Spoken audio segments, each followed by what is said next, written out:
Good evening, everybody. Here's Pete. Pete, you're supposed to be out in the pasture guarding the sheep. How come you're not doing that, huh?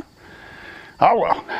Hey, I got to take you over here to my shed. I got to show you. We have a guy lives down the road, does the metal artwork you see on buildings nowadays. You see people put signs up.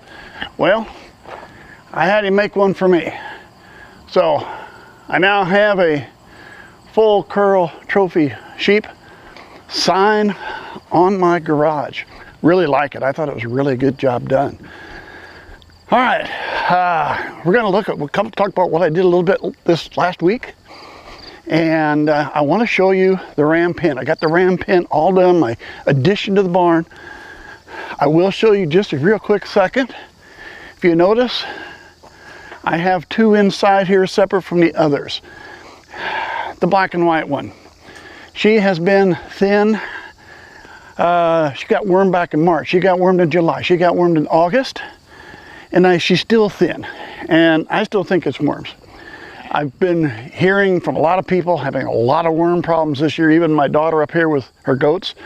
She had her bucks tested. They were wormy. So here's what we did. Well, it was Sidectin. That's what I used, a little stronger.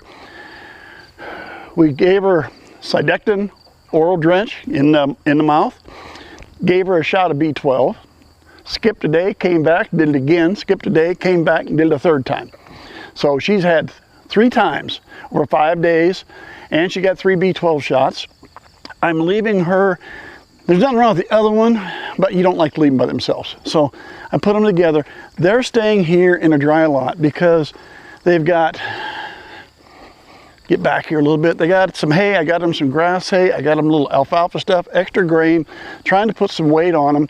And secondly, by putting hay in a feeder so they're not grazing on the ground like they would out in pasture, that can help avoid reinfestment with worms. I will put them out in this pasture eventually, but it may be 3 weeks or more. For now, they're going to stay inside. They're going to stay in here. They got plenty of hay. They got plenty of grain. I'm giving them extra grain. So that's what we're going to do for a few weeks. All right. My building addition, if you saw the last video, it started out with a bunch of tree branches that I had to cut out of the way. I will tell you, I ended up using, all the steel is used. I didn't have to buy any steel. And it looks like it's used. Had some lumber, had some pieces of stalls and stuff I could use from the horses. But I did have to buy some stuff. So I think in the end, I spent about $300, maybe $350. And that's what I've got totally, I believe, that I've spent on this. So to me, what I'm going to get out of it for 350 bucks, I think it's worth the effort. So, all right, so what I ended up with, there's what we ended up with. The initial idea was this about 9 foot by 22 foot. That was the initial idea. And main reason was I wanted to be able to come in here. I wanted to be able to put a round bale right here, flip it over, feed the rams that are going to stay in this pen. And I could also take hay and throw it to this pen because there'll be a ram and some ewes in that pen. So that was the initial intent for all of this. What I ended up doing, I had a little stall front. So that's what I used because I wanted to have access. And the only other access I had was a big 12-foot gate. So this was kind of the extra thing I came up with. Kind of a last minute idea. Basically that's 8 feet. I'm going to extend that out about 12 foot. That's where I'm going to feed the hay. The reason is this will be the ram pen. Now I know the rams are all younger today, so it's not that big a deal. But eventually, they're going to be older. And when they get older, they're going to have bigger horns. And when they have bigger horns, well, you can't use your normal hay feeder because they get their horns stuck in it. So I decided with a feed bunk like that, you can just pitch hay over to the feed bunk. They won't get their horns tangled up. Like I said, this winter won't make a difference, but in the future it would. Now, which brings me around, let me turn you all the way around, which brings me around to this, because what I did here, I've got the 4-foot plywood here. This hinges. I set that so it could hinge. You can put a board here to hold it up. Basically what I'm going to be able to do, grab off my round bale here, just put this up, throw hay over the side. I don't have to go in the pen and do it if I don't want to or anything like that. So that was my initial idea, was just the round pen and the place for them. This extra piece out here, that kind of came, that was one of those times when you're old and you got to take a break every once in a while because you wear out. Well, standing here wore out thinking about it, gave me the idea to go ahead and do this so I'd have a covered area to feed them their hay. Now, come winter, I do want to try to close this a little. That's 8 feet opening. So I thought, well, how permanent do I want to make the closure? How often am I going to have to get in and out of here? If I throw a round bale in, how long is it going to last? Well, here's a good deal to give you an idea, if you're buying hay, how much hay do you need? This pen will have 4 ram lambs in it for the winter. The other 3 rams are going to be in various pens breeding. This next pen next door is going to have a ram lamb and 3 ewes. So there'll be 4 more here. That's 8 total. And the rams are all young, so they're not very big yet. When you're figuring out hay, figure 2% body weight. So if I've got a 100-pound sheep, it needs to eat 2 pounds of hay a day. All right? The ram lambs clearly aren't going to be 100 pounds. The ewes will be over 100 pounds. So we're just going to say 100 pounds each, all the way across. And instead of 8, we're going to say there's 10 sheep in there, 2 extras. That means I need 20 pounds of hay a day.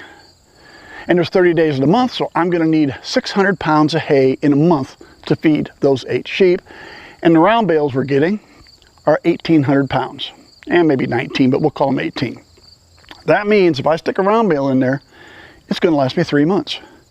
So we usually start feeding hay here around the 1st of November, sometimes a little earlier depending on the weather. But that means if I put a round bale and start feeding it November 1, I'm November, December, January. So February 1, I got to put a new bale in. That's going to last me February, March, and April. And by May 1st, I got grass again. So 2 round bales should last me.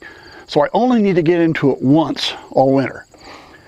So I will probably put a 2x4 across the bottom, an upright and something, and put maybe a couple sheets of plywood up there, leave an opening so I can go in and out, because I got to be able to get in and out here every day to put hay out.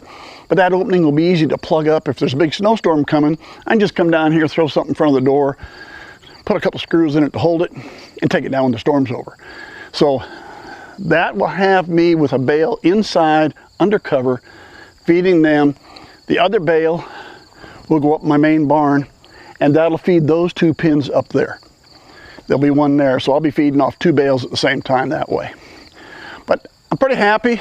I mean, it doesn't look brand new, that's for sure, with the used steel. I suppose I could paint it, and maybe someday I'll get the ambition, I'll do that. But right now, I'm very happy. Got a good spot for the rams. It's good and secure. I do need that far wall of steel. I'm going to need to put something wood on that. Maybe down the line, I'll put a sheet of plywood or something on it. Let's see if the plywood goes down in price. Right now at 50 bucks a sheet for plywood. I don't plan on buying a sheet for that. We'll kind of wait for a little while. But it's good and secure. It'll hold my rams real well, summer and winter, because that will be their summer place too. And I didn't have to spend a lot to do it, so I'm kind of happy about that. In the future, next project's coming up.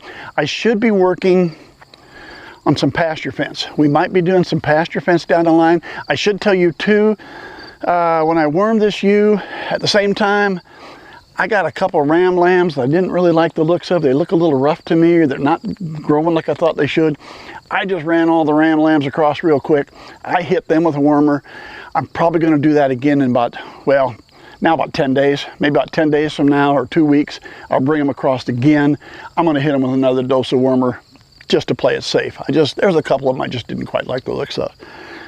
Beyond that, I got some pasture fence I should be working on here shortly. And you know what? We're about, 6, 7 weeks from breeding. So we're going to have to start picking out pretty soon which ewes go to which rams. I got some fence work I'm going to have to do to make sure those rams can't get right next to each other on either side of the fence. We're going to put some buffer zones in. So that will be our next projects, probably over about the next 6 weeks or so. And we'll be ready to put the rams to the ewes. I'm looking forward to that. I'm really looking forward to moving on to the next step and getting ready for next year's lambs. So anyway, wanted to show you what we did. Got that done. And that's about it for this time, guys. Check back in a week or so. Should have something else going.